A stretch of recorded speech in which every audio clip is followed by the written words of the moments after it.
A very good morning to everyone. Dear children, yesterday we had started our topic physical quantities and measurement.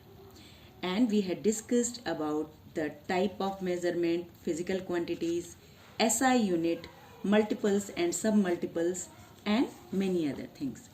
Today we are going to continue this topic, physical quantity and its measurement. First of all, we are going to discuss how can we measure a length using a ruler.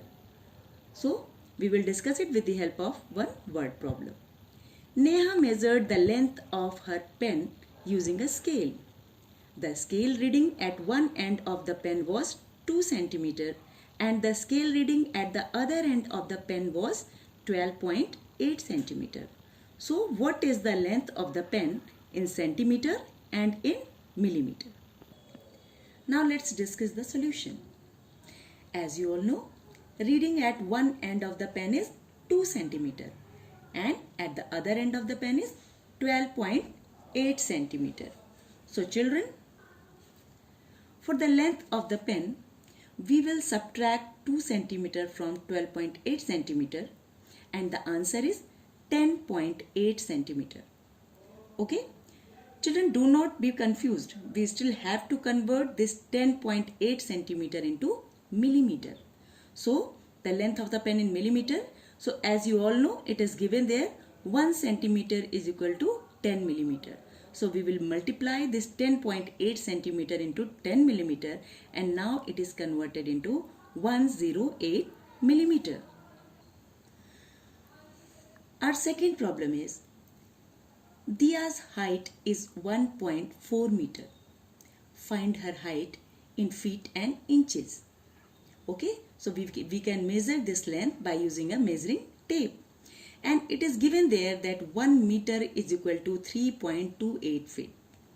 So, you all know height of Dia is 1.4 meter.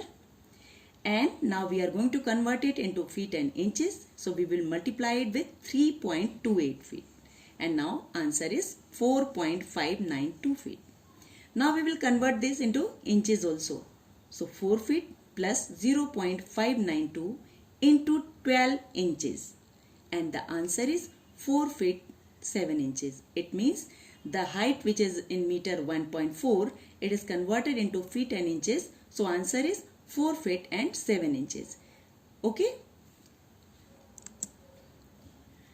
Children, how can we measure the mass? First of all, what is mass? Mass is the quantity of matter contained in a body. And the SI unit of mass is kilogram. Smaller weights are measured in grams and milligrams, whereas heavy weights are measured in quintals and metric tons. Now, what is the relationship between different units of mass like gram, kilogram, milligram, quintal, etc.? So, 1000 milligram is equal to 1 gram and 1000 gram is equal to 1 kilogram.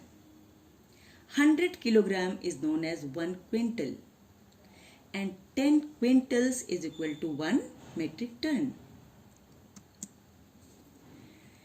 Children, mass of an object is measured by comparing it with standard mass called weights. The device used for weighing an object is called a balance. Different types of balances are available in the market. These are used for weighing different kinds of commodities. Children, see, this is the simplest instrument used to measure mass, that is beam balance. Principle of beam balance states that two bodies of equal masses, when placed on pan on the either side of the beam, having arms of equal length, secure a state of balance of the beam. A simple beam balance consists of a straight beam of a metal, generally it is iron, which is supported by its center with the help of that iron loop. Okay? A pointer is fixed at the center between the iron loop. Two exactly similar pans are suspended at the ends of the beam. These pans are equidistant Okay, see, this is equidistant from the center of the beam. The length and mass of the string used to suspend these pens are also the same. The object whose mass has to be measured is placed on one of the parts, generally the right pan of the beam balance. Standard masses, that is also known as weights. Remember students that these weights are different from the term weight used in physics. So standard masses are placed on the other pan till the metallic beam becomes horizontal and the pointer becomes vertical. The sum total of all the standard weights used give the mass of the object. Okay? Children, see, these are the standard weights. See, this one of iron one and this is steel one. Standard weights.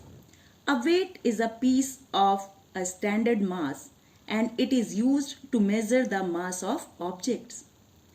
Standard weights are generally made of steel and are hexagonal in shape. There is a hole at the bottom of the weight in which some lead is filled so as to give the correct mass. It is stamped as a token of approval from the Department of Weights and Measures of the government. Nowadays, an electronic balance is used to measure the mass of an object. Precisely, it can measure masses over a wide range varying from 1 milligram to a quintal or even more. Electronic balances of smaller range are generally portable, but balances of higher ranges are kept fixed at a place. An electronic balance does not require standard weights. It directly measures the mass of the given object and displays it in the digital form on the screen. Due to this reason, an electronic balance is also known as a digital balance. For using an electronic balance, we require an electric connection. A portable electronic balance may also work on electric cells. When no object is placed on the electronic balance, it gives zero reading. Okay? And the object whose mass is to be determined is placed over the pan or this platform of electronic balance.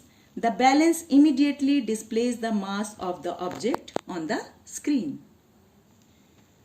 Children, I am just focusing on this electronic balance. Just see it.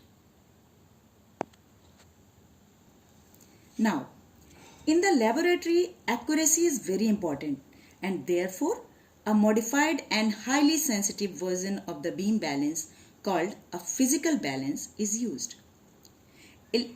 Electronic weighing machine, physical balance and other type of balances you have seen here. Dear students, this is another type of balance that is known as pan balance. You must have seen such type of balance at the sweet shops and groceries. They use various types of balances to measure the mass.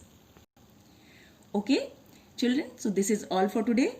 Just read this chapter properly from your book and take a revision.